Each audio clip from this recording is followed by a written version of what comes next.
Welcome to the Lida Citroën Podcast, your space to grow your influence and elevate your personal brand. In each episode, you'll hear inspiring stories, expert insights, and practical strategies to help you stand out, lift up others, and leave your mark on your team, your community, or the world. If you're ready to make your voice heard, you're in the right place. Let's dive in.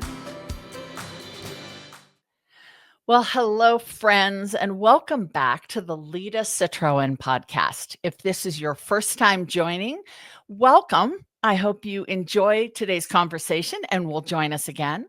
And if you've been with us before, welcome back. So happy to have you with us. Today's conversation, I think, is going to knock your socks off because I have a really special guest joining me in a moment who lives and breathes the exact topic that we are going to talk about today. And today's focus is on the idea of agile leadership. What does it mean to have an agile mindset?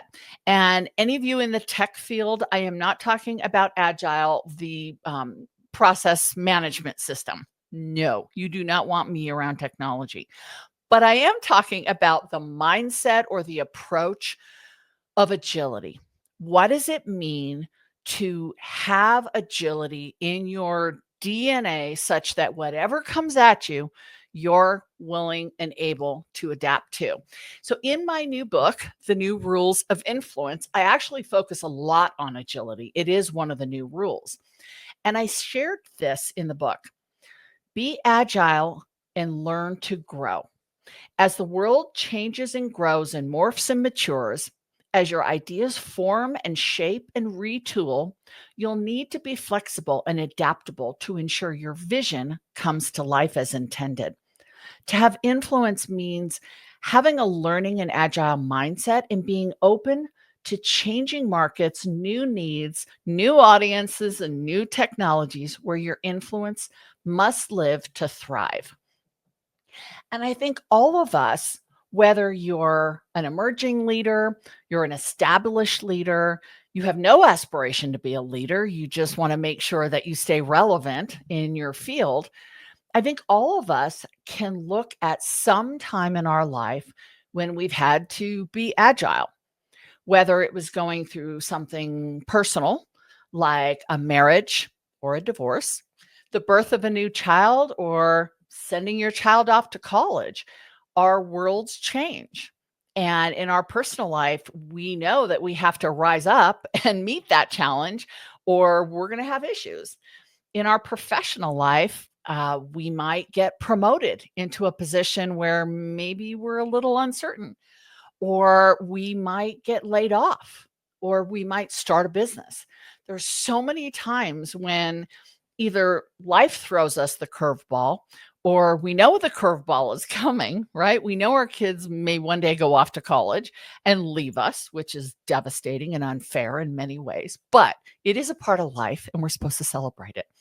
But we know these things are coming. And so how do we look at those with a fresh mindset that just says, okay, well, this is different. I'm going to need some different skills. I might need to lean on some people differently, but I'm not going to stop and be paralyzed. There was something I talked about in the book, which a lot of people have commented on. And it was the comment or the concept of, we all know fight and flight, right? When we're faced with a threat or we're faced with a challenge, it's not easy, but it's common to either stop in your tracks, right? Or to run away, or to fight back, right? So we either run away because something is scary, or we fight, right? We get aggressive, we get defensive.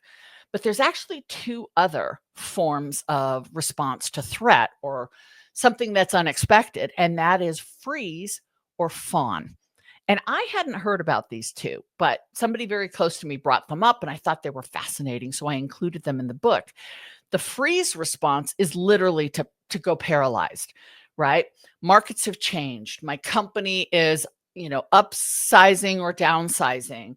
I'm been promoted into a role that I don't feel confident. Whatever the perceived threat is, we freeze and we just stand still. That is a very common response. The other one is fawn. And I don't see this one as often, but fawn is you just lavish praise, right? We become overly complimentary, as if that's a way to deflect the threat. But which default do you think you do mostly?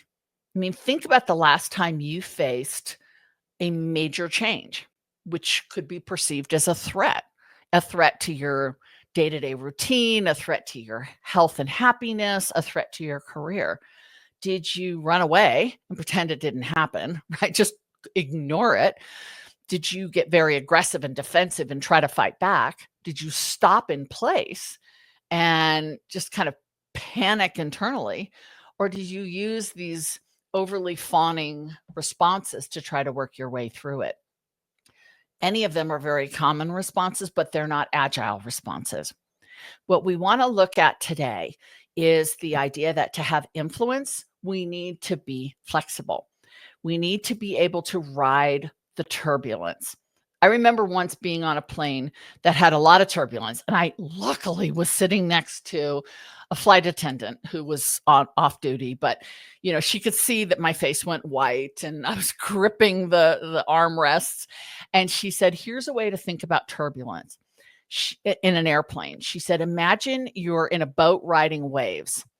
And so it goes up and it goes down and it goes up and it goes down. You're not going under the water and you're not flying out of the water, but just think about it as riding those waves. And that metaphor, that analogy, that visualization really helps me kind of navigate the turbulence in my own career and in my own business. You're just riding the waves, and agility has a lot to be said there.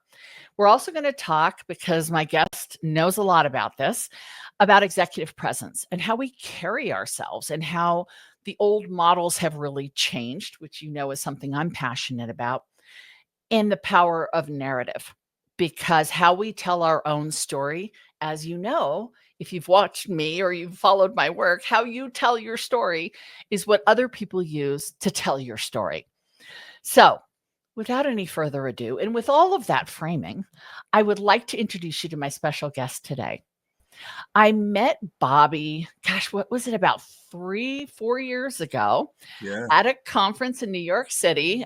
He was on a panel that I moderated, and I was just so struck with his clarity and his confidence and his ability to, take a message that maybe he was hearing for the first time and just be able to bring that to the audience in such a relatable way. But let me give his background. Bobby Thompson is an Army combat veteran. Thank you for that. And a construction professional who has over 20 years of leadership experience. Bobby has invested his entire career in shaping his technical as well as leadership skills. He's worked through the building industry, through trades and leadership roles, and has earned numerous awards, too many to mention, for his military work as well as his professional work.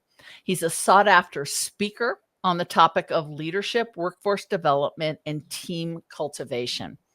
Welcome to the Lida Citroën Podcast. Oh, thank you so much. I'm happy to be here and to be able to speak with you on a stage, a virtual stage. I'm super excited to have this discussion with you.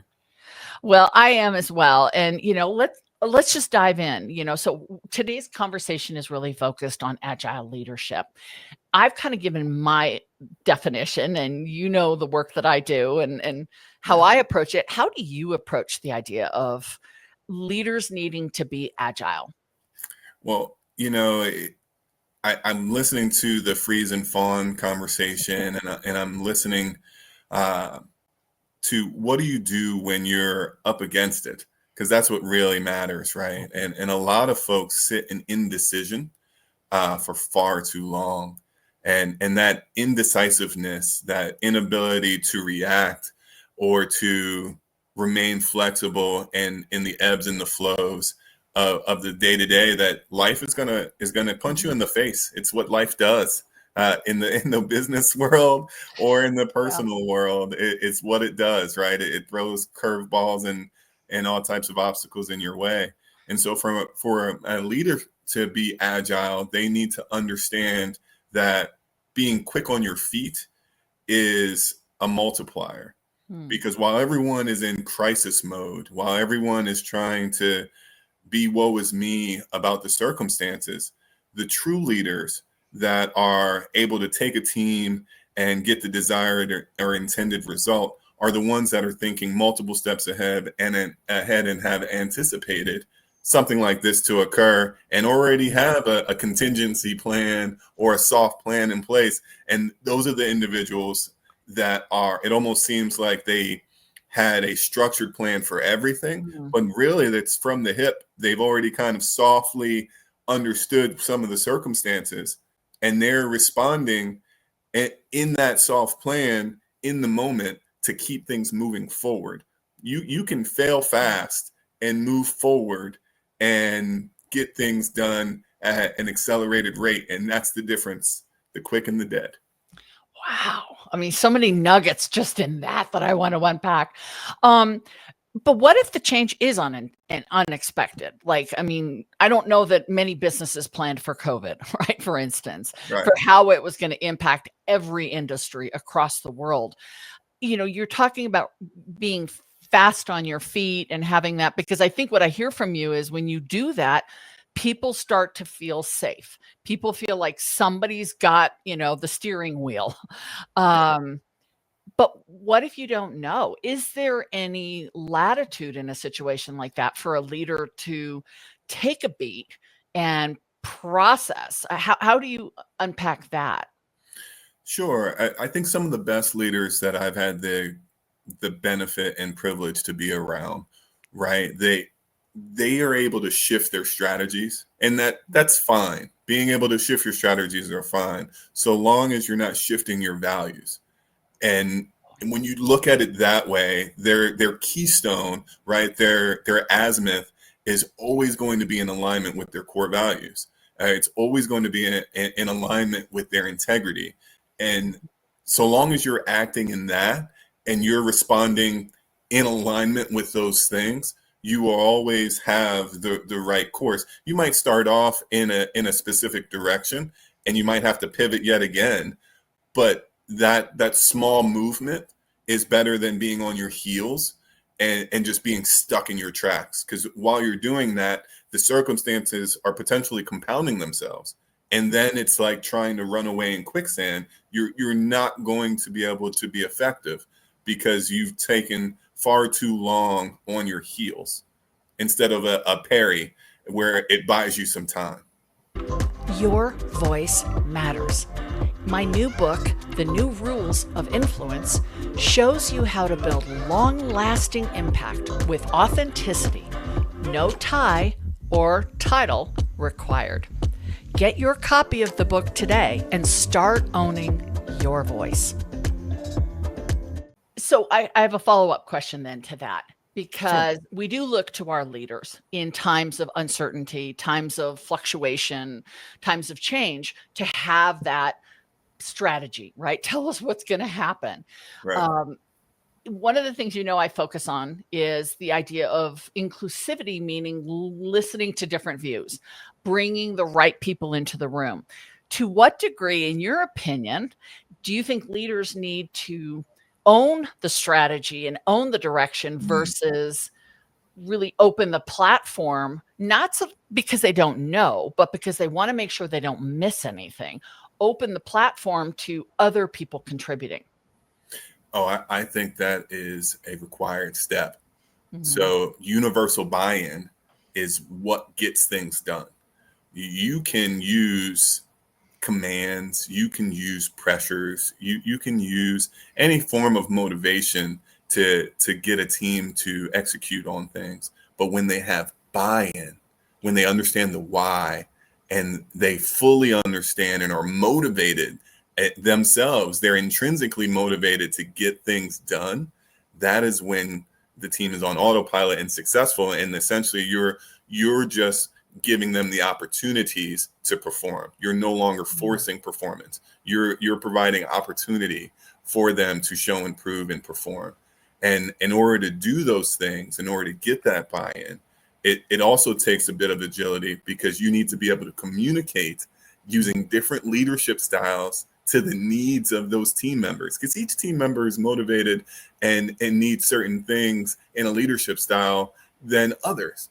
And so you need to take it from a Maslow's hierarchy of needs standpoint. There's a great correlation between leadership styles and those needs, and how to actually get someone intrinsically motivated and get them to be a force multiplier and get those things done, because now they feel that all of their innate needs are accomplished, and they know that they're fully supported, and they can strategically get after whatever the mission is, whatever the task is, whatever the goal is.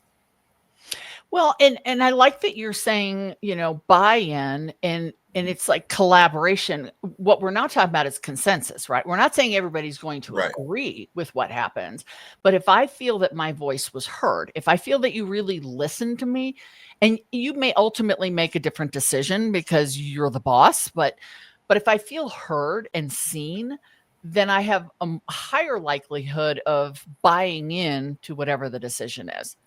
100%. And when you surround yourself around diverse thoughts, right, it's going to take that moment, so that way you can understand everyone's perspective.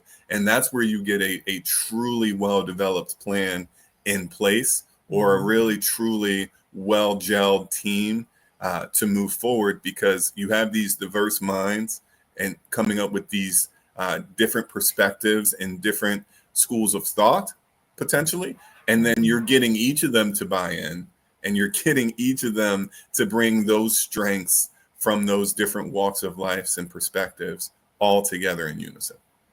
And trying to do that while keep, the fire at bay, and keep the guns from firing. It's like, no wonder there are a lot of people who say, I don't want it. Thank you. Right. This is the difference between those that perform really well at a high level, right? They do the simple things. Actively listening to someone is something that you can do at a PhD level, but it's so simple. Once you break it down to what it truly is, you have to actually try and not get stuck into my title is X. Right. And you need to do this because my title is X. And you've earned that influence. You've earned that respect with your team, and they will run through walls for you. And it takes work. It takes effort. And if it was easy, everyone would be great leaders. But we know that's not the case. Well, and as I always say, and you've heard me talk about this, getting people to do what you want because you're the boss, that's compliance. That's exactly right. Coercion, right? Because, hey, I got a paycheck dependent on it. That doesn't mean that they're following you. So let me ask you maybe an off-the-wall question. Why are you attracted to leadership? It sounds really hard what we're talking about here. Why does it attract you? The difficult things are oftentimes the most beneficial, right? So everything is on the other side of fear. Not to say these statements, these cliches, right? Because they're not truly cliches, that I've lived them my entire life. And I will tell you that I've been exposed to great leadership, great mentorship, great sponsorship, but I've also been exposed to what not to do in my career. And that is a motivator for me, because I know that me touching someone's life and making someone better by my interaction with them, it ripple effects through time as they now have something that knows what right looks like and want, hopefully, to be better than me, because everyone can be better. And so when you think about what you've experienced in your own career, and you kind of analyze, man, do I want to be the good being put back into the world? Do I want to make sure that others can be in a better situation than I was ever in or ever exposed to? Those are the types of motivators that keeps me driving forward from a leadership perspective. Oh, I love that. So how do you think the people you've led would describe your leadership? I've actually gotten this feedback. So listening goes both ways, right? And you listen to your team, but you also want candid feedback, right? You want some radical candor in your relationships with your people. So that way, that assessment, you're going to assess them, you're going to give them nuggets to improve, and you want that in return. And you have to create a relationship with them to be able to receive that. They feel comfortable, right? They have that emotional safety intellectual safety to be able to share that content with you. And then you have to be emotionally intelligent enough to take that and respond in kind and use that information to get better yourself. So long-winded statement to your short question is that everyone that I have now refined this leadership style and approach with has given me great feedback. And that conversation typically is in alignment with, I've heard some nuggets says this is the first time someone's seen the human for who I am and actually gave value to what I go through and how I get to where I need to be. A lot of heartwarming sentiments, most recently on LinkedIn, as I am actually in a transition period, talk about being agile. I have some really good comments as I've transitioned from my previous role into this fractional short-term and consulting stance that I'm currently in these uncertain economic times in my industry. And the feedback is a resounding, you have done great things for my career.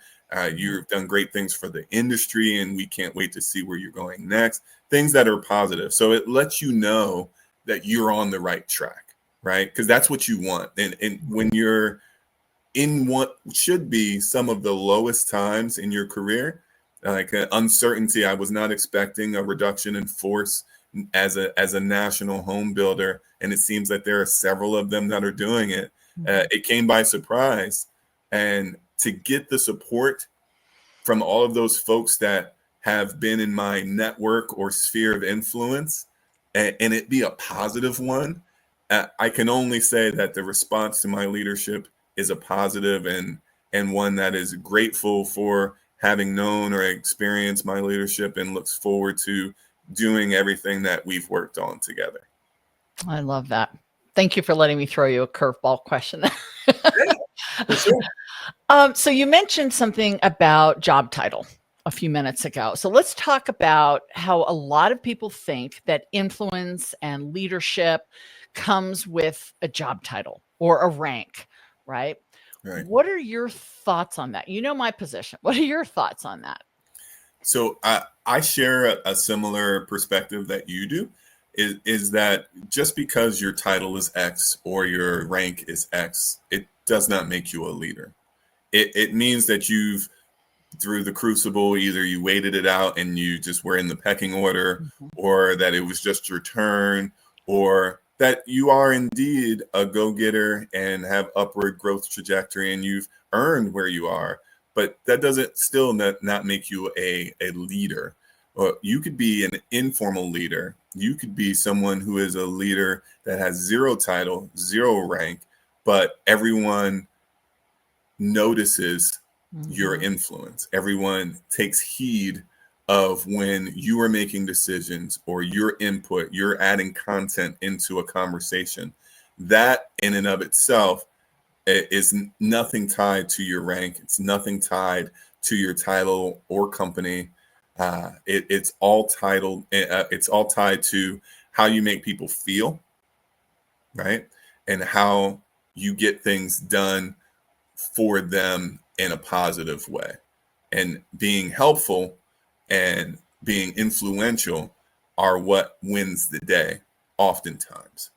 Just because you are using an iron fist because you have a specific rank or title, that's only going to last for so long.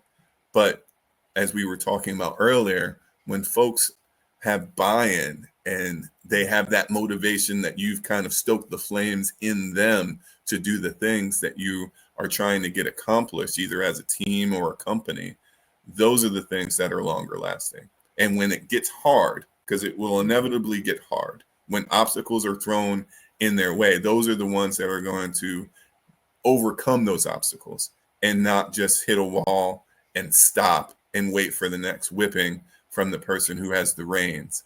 That is not leadership. It really isn't. It's more that command and control type approach. And, it's kind of sad that we still do see instances where people think that is what's expected of them. And in that process, they fail to show their humanity. They fail to show their authenticity. And you mentioned turbulent times. That's tough for a leader, right? How do you remain agile and open and genuine and authentic when the walls are caving in, right? And you've got Right. people looking at you going, what are we doing here? And how do you feel about it? How authentic, or I won't say transparent because I don't believe in transparency, but how genuine and forthcoming, right? Maybe radically candid, do you think leaders should be to be agile in a situation where there is uncertainty? Yes, I think that being candid and being informative, right? It's not fear mongering. It's not detrimental to the business to state the facts, and then state what you're doing about those facts. And that's that agility piece, right? And so it lands more if you tell someone, hey, there's an elephant in the room. We're going to talk about that elephant, and this is how we're going to approach the situation. And you can entrust in me that I have your best interests at heart because of X, and we are going to get through this because of Y. That lands more with acting like nothing is happening, or being dismissive, or cloak and dagger about the content of what's going on in the circumstances that may have driven that conversation, right? And I can tell you that when you, and taking these uncertain economic times that I personally am in the home building industry, right? Where you have all of the national builders have done reductions in force typically. And I say all as a blanket statement. I'm sure there are some out there, and there'll probably be some comments. Hey, it's not all of us, my company, right?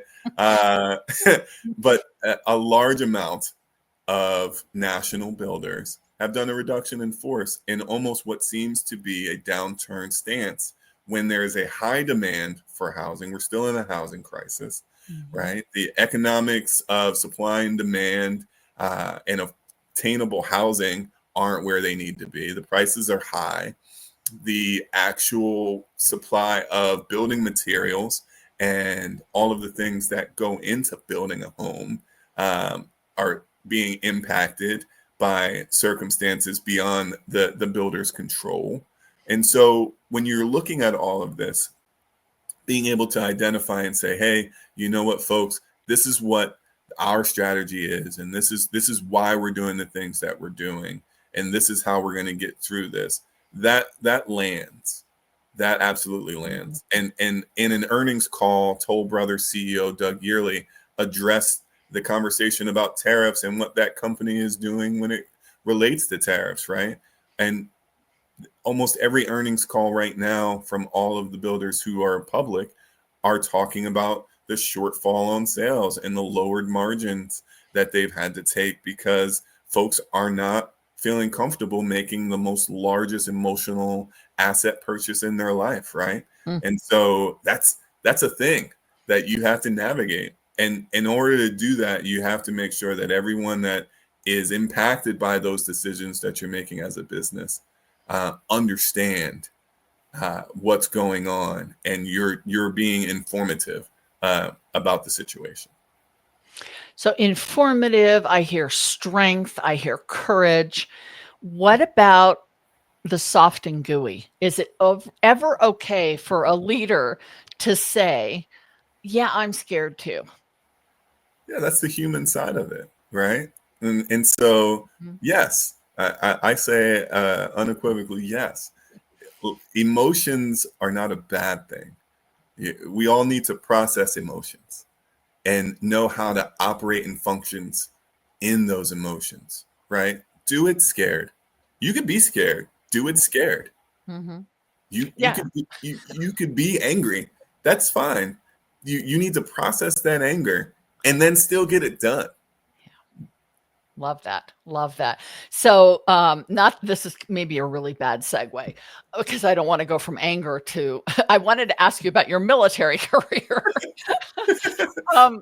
Because there is such a different cultural narrative around courage, around agility, around vulnerability, around leadership from the military to the civilians in the private sector. Um, how do you reflect on your time in uniform and your time now and what you've seen different, better, worse, and you've learned from leadership in both experiences because they're vastly different? Sure. I look at my service fondly. It's taught me so many things that have translated over to the civilian sector.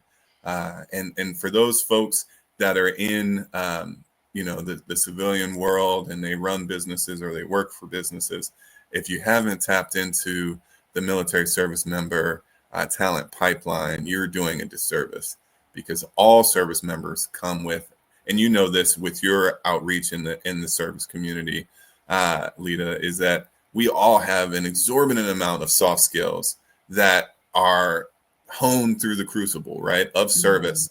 And that in and of itself makes you fantastic in almost any role in any industry.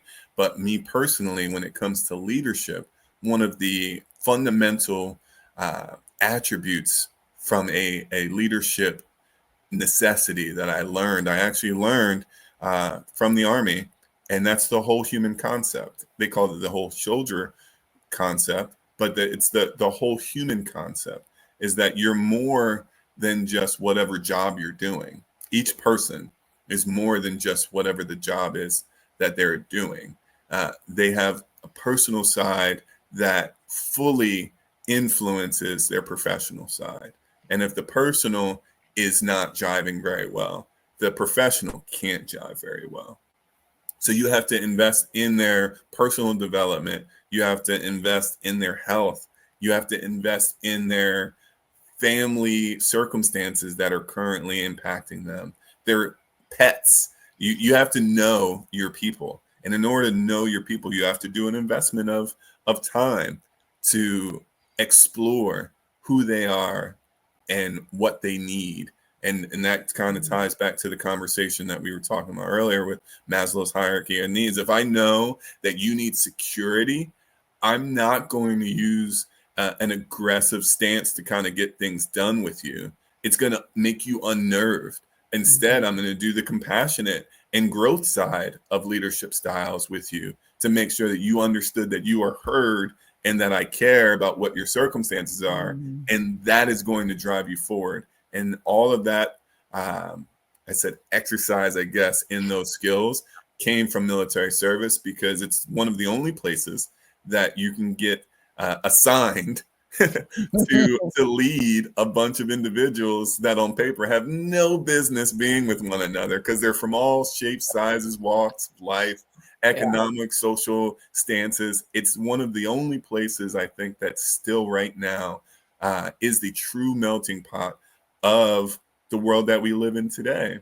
And as a leader of those groups, you understand very quickly how to interact with the world that we live in today in wherever you're stationed. And that's going to give you another well-rounded experience, whether you're stationed in the Midwest, the South, the Northeast, abroad, right? All of that takes into account your ability to communicate effectively and lead effectively to different walks of life and people. You know, and I think that is the definition of agile, right? Is exactly right. We use the word resilient because, as I've said, you know, these are men and women who are serving in countries we can't even find on a map sometimes, going into high conflict theater without a moment's notice, but they're prepared and they have to flex. That's and right. Coming, you know, into a corporate or a private civilian career, often they bring those skills. They're just going to apply them differently, but that's kind of the definition of being agile, That's right? right. It doesn't mean you're skilled at one thing and therefore you go apply that one thing.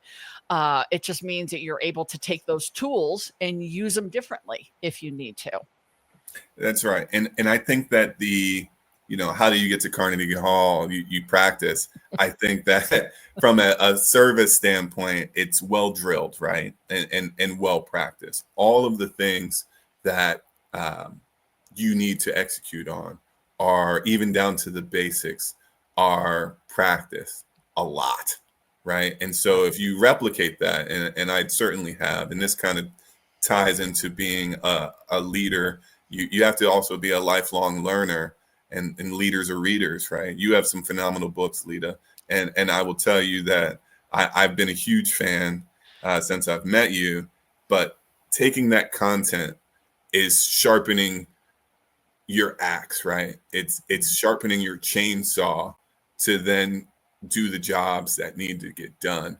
But if you don't take the time to sharpen your tools, and you don't practice those skills that you're exposed to, or you're going to learn something new every day, and you don't apply those lessons, then it's a disservice to yourself and your team. Yeah. Let's round out the conversation today by talking about executive presence. In the military, everything is predetermined, right? You know what to wear to each situation. Rank is easily identified by what's on the uniform. Somebody walks in uniform, by what they're wearing, you easily know, higher, lower, salute, relax, whatever.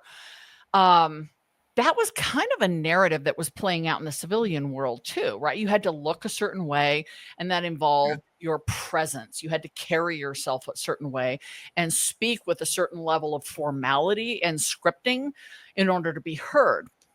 But what we started uncovering, and what I started seeing in my work of working with people like you and people all over the world, is there were so many people who had such tremendous presence, but they didn't look like the formula, and they weren't presenting themselves in that rigid sort of scripted way. But man, they were commanding attention, and people were just hanging on every word. And That's right. so how do you see executive presence and these qualities that we talk about, and how leaders have to show up to be visible? How do you talk about that? Authenticity, right? Everyone can know when you're wearing a mask. You can only wear a mask for so long, but being your true authentic self, that's what resonates with people. And this kind of ties into the soft and gooey also, right? Is that you're going to have to respond in an authentic way. You're going to have to carry yourself in an authentic way. Now, don't get me wrong, there's decorum, and there is a level of professionalism depending on where you are. But I think it's softened a bit. It's not gone. The requirement to wear, a tie and a suit to the boardroom has softened a bit. There's still some businesses out there that require it, and they're never going to let go of that vine. It's their identity, but that is what it is.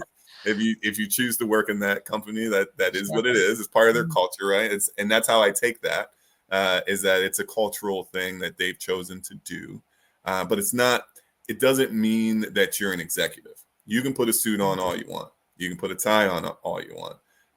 But it does not get you that presence that we're talking about.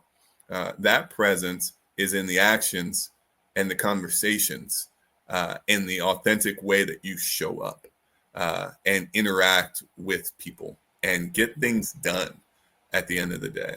I will tell you, one of the things that I am happy to see across not just my industry, but across the nation in several industries, is that boardrooms, and there's a long way to go, but boardrooms and I would say senior level positions are starting to look like the world that we live in. And I can only hope that continues. Being a minority executive myself, I can tell you I've been in a bunch of conferences and a bunch of rooms that I am the only one that looks like me or talks like me, right? And I'm the diversity that is in the room, happy to be there, grateful to be there. And it came from the sponsor that saw value in what I could bring to the conversation.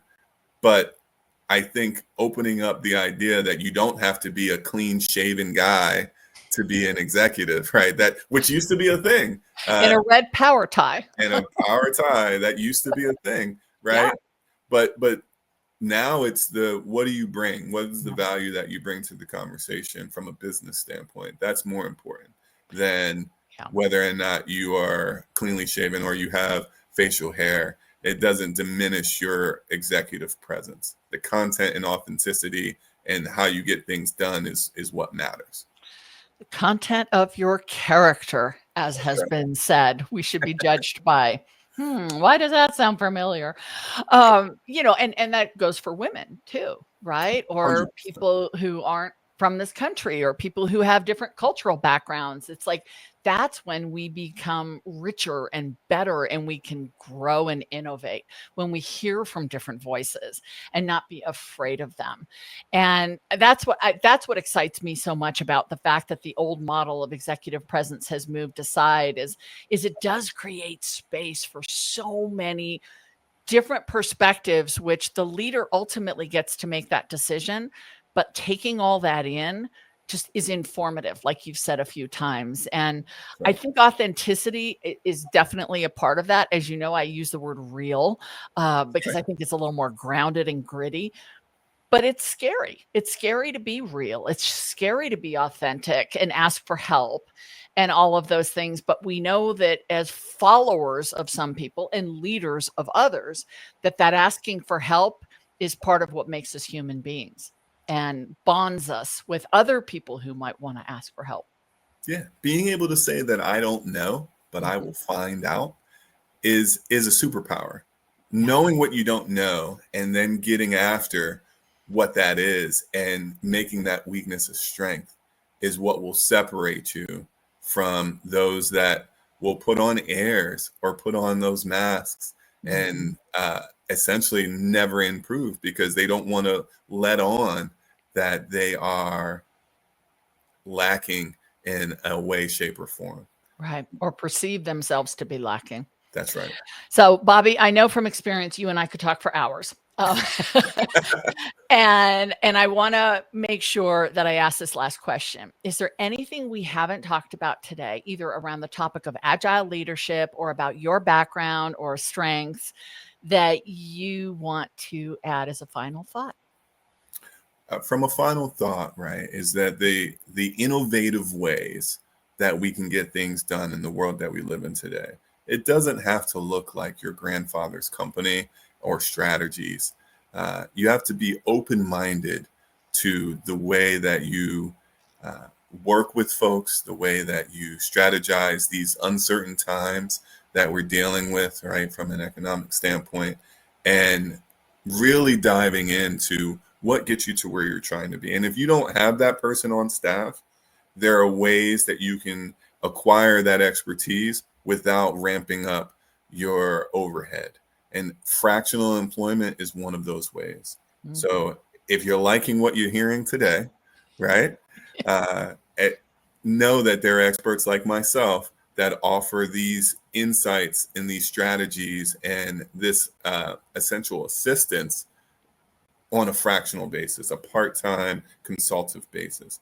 And that means the world to a small or troubled company that might not have that expertise on staff, but still wants to be able to solve those complex problems.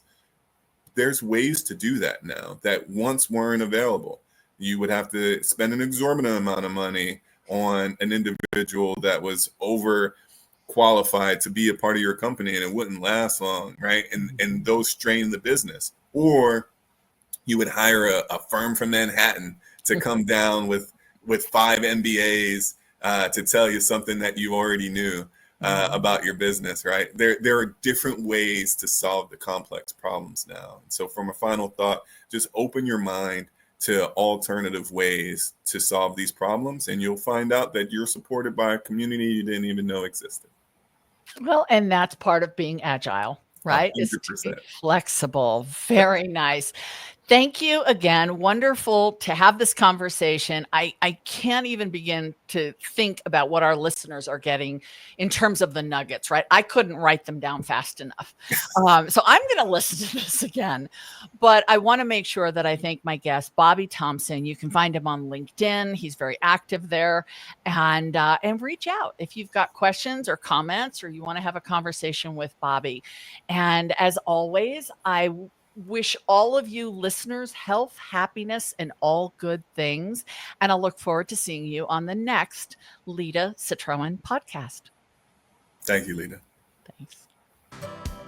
Thanks for tuning in to the Lida Citroën Podcast. If you enjoyed today's episode, be sure to follow the show and leave a review. It helps more people discover these inspiring conversations. For more tools, insights, and resources, visit lida360.com or connect with Lida on LinkedIn. Until next time, remember, your influence has the power to make a real difference.